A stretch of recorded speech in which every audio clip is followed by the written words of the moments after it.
Hello, welcome to my YouTube channel. I really hope you're enjoying the series, and you can go back. I've got loads of videos on this channel that you can go back and see so many different subjects where I've interviewed lots of people as well. This month we're looking at money and how to make more money, how to save money, and how to become more productive.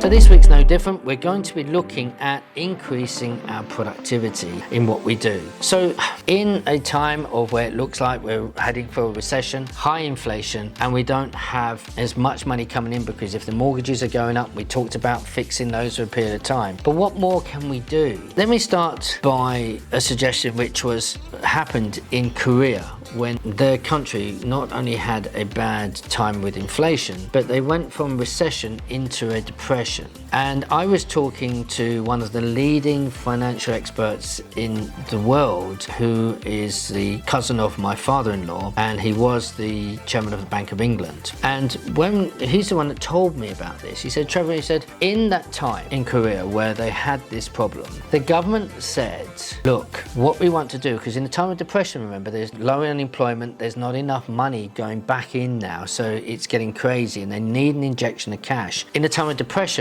it's when the government forced themselves to spend more money to create employment. It's when the Hoover Dam was built. It's when lots of huge things, airports are built, new towns are built, etc. This is what the governments would tend to do in times of depression. So in recession, they try to stop spending and slow it down a bit. In depression, it means that, you know, the country's going bust and there's not enough money about. But what the government asked the country to do in the time of depression, they said, go and have a look what you've got in your attic, the family heirlooms. It might be paintings, it might be jewelry, it might be old watches, and go and sell them and spend that money. It's always something that people forget for ages. I have a stamp collection that I had for many years as a kid, and I've got some really good stamps in there, but I've never done anything with it, and I don't know when I will do it. You know, there are some really valuable stamps in there from all over the world, and I've never had it looked at. But in a time of depression, something like that you would dig out, because I haven't looked at it for many years. I'd dig out and I would take it and get someone to look at it. Am I a stamp collector at heart? No, I'm not. But what could I do that could release money? And this is what people could be doing if they're getting into difficulty, and it's something that brought Korea out of a depression in a very quick manner. It's quite a famous thing that happened, and I'll never forget that. So it is something that people can do, especially if they're going to move house, if they're going to downsize, then they can sell a lot of stuff off, and if they take more time, they get more money from it. They're not looking at a fire sale to make nothing from something, but something that they can do over a longer period of time.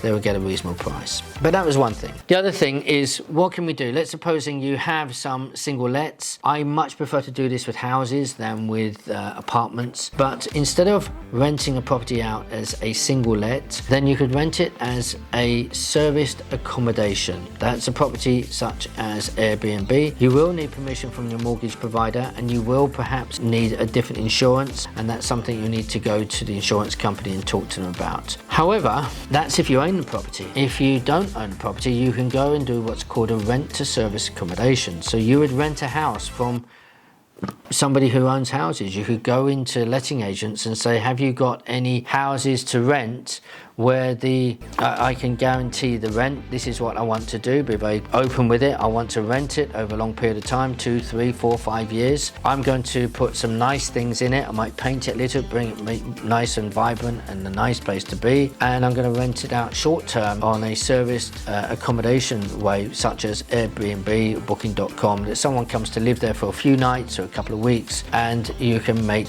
a much better income from it. This is something that I'm looking at in Cambridge right now. I've actually got a meeting coming up a couple of weeks about this, and this is about someone who wants to invest their cash. They don't agree with lending, so they're thinking about putting their cash into this property, so won't have a problem with any getting permissions or anything. But if it is a cash purchase and it is over £1 million, the income, and even with lending, but even without it, we are looking at the income would be in the region of around about £16,000, £16,000 to £17,000 per month. as a serviced accommodation property. If you to do lending on that and finance that, yes, a chunk of money is going to be left in. However, then you are turning around, probably going to be making around about £11,000-12,000 a month in net profit. Service accommodation, very, very powerful. If you want to know more, then yes, ask me questions, but check out Leslie Tao on her channel. That's Leslie, and Tao is T-A-O. Check her videos out. She is the queen of a service accommodation. So what else can we do? Well, the other thing is we can increase our boundaries, and that's very, very important. We can increase what we have in our portfolio by buying more, not by shrinking. If you don't have the funds or you can't release them, then you can just go and start to buy with other people's money, and that's very powerful. That's where you can buy property using their money, and you will take a share, whether that's 30%, 50% share of income and equity. It's very, very powerful. So if you have the knowledge already but have run out of cash to keep buying, then you should be speaking to other people to say, if you've got the money, let's do it, and you get half and I get half. You could take the lending on as well. But whatever you do, if you are using other people's money, please be transparent with the broker and the lender. It's when people try to hide that, it get into big trouble, and then they'll probably be blacklisted for not being transparent about it, and they get a what's called a CFAS entry against them, which means it's almost fraudulent and they won't get any lending whatsoever. So please do it in the right direction. The other thing, which I think I really like, is to look at your portfolio and what can you do with it again.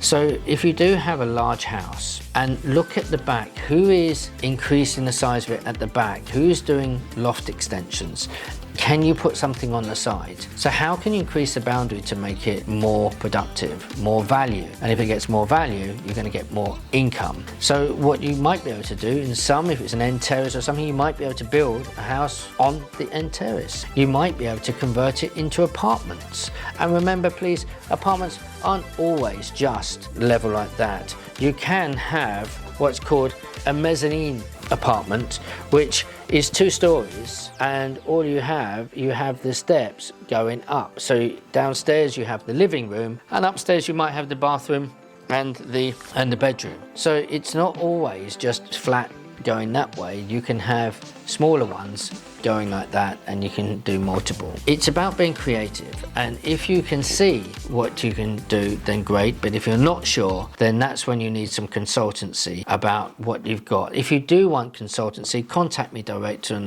an email or a comment here, and we might be able to set up a session to help you assess your portfolio. That really is what I wanted to share with this, about increasing your productivity, about looking what you have and actually investing a bit more. The last one, we are going to look a little bit more at how you can accelerate your portfolio. I hope you enjoyed this one. Take care. I'll see you next week. God bless you.